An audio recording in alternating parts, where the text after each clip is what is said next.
ఒకే frame లో ముగ్గురు powerful నేతలు. చైనాలో జరిగిన ఎస్సీఓ సదస్సులో ఒకే వేదికపై భారత ప్రధాని మోదీ, రష్యా అధ్యక్షుడు పుతిన్, చైనా అధ్యక్షుడు జిన్పింగ్ కనిపించారు. ఒకరినొకరు ఆప్యాయంగా పలకరించుకున్న ముగ్గురు నేతలు పలు కీలక అంశాలపైన చర్చించారు. ఏకాంతంగానూ మోదీ, పుతిన్ మాట్లాడుకున్నారు. అయితే ఈ ముగ్గురు పవర్ఫుల్ నేతల కలయిక అమెరికాకు గట్టి హెచ్చరిక లాంటిదని విశ్లేషకులు భావిస్తున్నారు.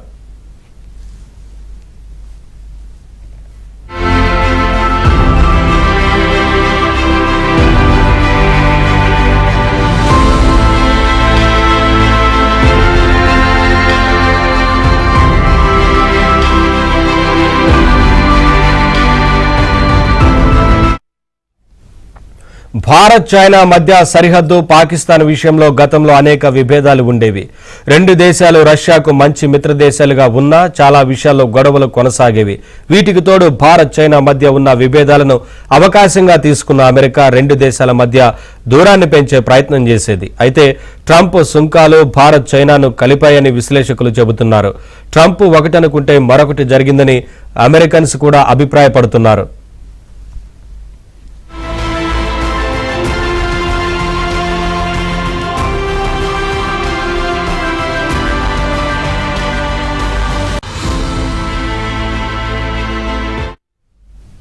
రష్యా నుంచి చమురు కొనుగోలు చేస్తూ భారత్ ఉక్రెయిన్ యుద్ధాన్ని ప్రోత్సహిస్తోందని ట్రంప్ ఆరోపిస్తున్నారు. అయితే అదే రష్యా నుంచి చమురు కొంటున్న చైనాను మాత్రం అంతగా పట్టించుకోవడం లేదు.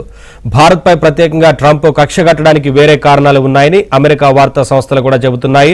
ట్రంప్కు నోబెల్ శాంతి బహుమతి ఇచ్చేలా నామినేట్ చేయడానికి మోదీ అంగీకరించకపోవడం వల్లే ఆయన భారత్పై పగబట్టారనే కథనాలు అమెరికా పత్రికల్లో వస్తున్నాయి. అయితే ట్రంప్ ఏం చేసినా ఇప్పుడు భారత్, రష్యా, చైనాను కలిపేందుకు ఉపయోగపడిందని అంటున్నారు.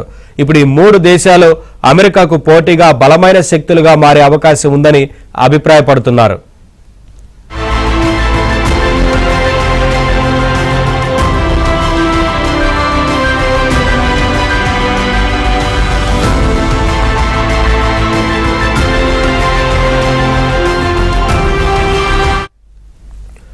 అప్డేట్స్ మా ఢిల్లీ బ్యూరో చీఫ్ కృష్ణ అడిగి తెలుసుకుందాం. కృష్ణ, ట్రంప్ విధిస్తున్న సుంకాల కారణంగా ఇవాళ మూడు దేశాల కలయిక బలంగా ఏర్పడిందని అనుకోవచ్చా? విశ్లేషకులు ఏం చెప్తున్నారు? అలాగే తదుపరి ఎస్సీఓకి సంబంధించిన అప్డేట్స్ ఏంటి? ఖచ్చితంగా నవీన్, మీరు చెప్పినట్లుగా భారత్, రష్యా, చైనాను కలిపేందుకు ట్రంప్ నిర్ణయాలు పనిచేస్తున్నాయనే చెప్పొచ్చు. ఇప్పుడు ఈ మూడు దేశాలు కూడా అమెరికాకు పోటీగా బలమైనటువంటి శక్తులుగా మారే అవకాశం ఉంది అన్నది రాజకీయ పరిశీలకులు చెప్తున్నటువంటి మాట.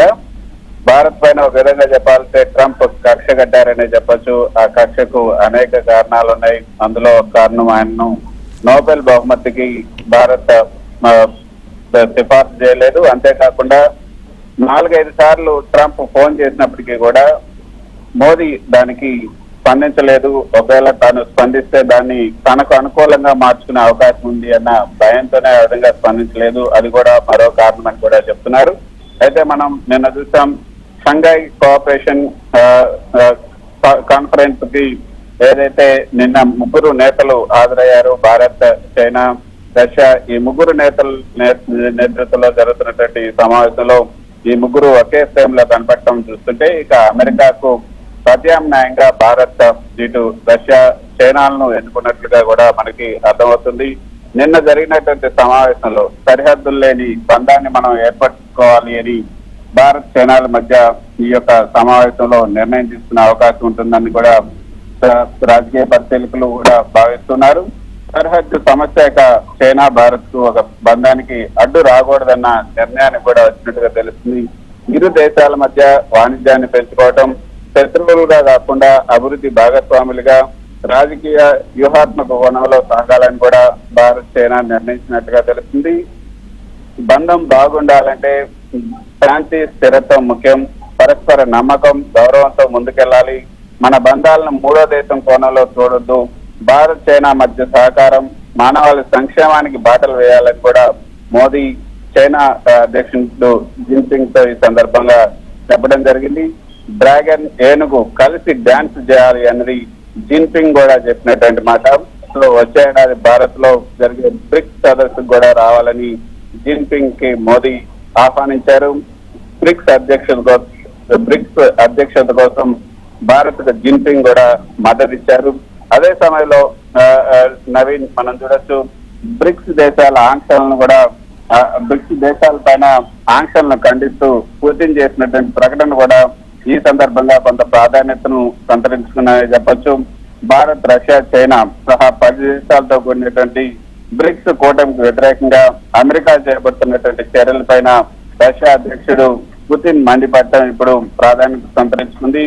ఎస్సీఓ సదస్సులో పాల్గొనేందుకు టియాన్జిన్ వచ్చినటువంటి పుతిన్ ఒక ఇంటర్వ్యూలో మాట్లాడుతూ బ్రిక్స్ దేశాల సామాజిక అభివృద్ధిని, ఆర్థిక అభివృద్ధిని దెబ్బతీసేలా ఈ యొక్క అమెరికా విధిస్తున్నటువంటి వివక్షాపూరితమైనటువంటి ఆంక్షలను రష్యా, చైనా ఉమ్మడిగా ఖండిస్తున్నాయని కూడా ఆయన చెప్పడం జరిగింది.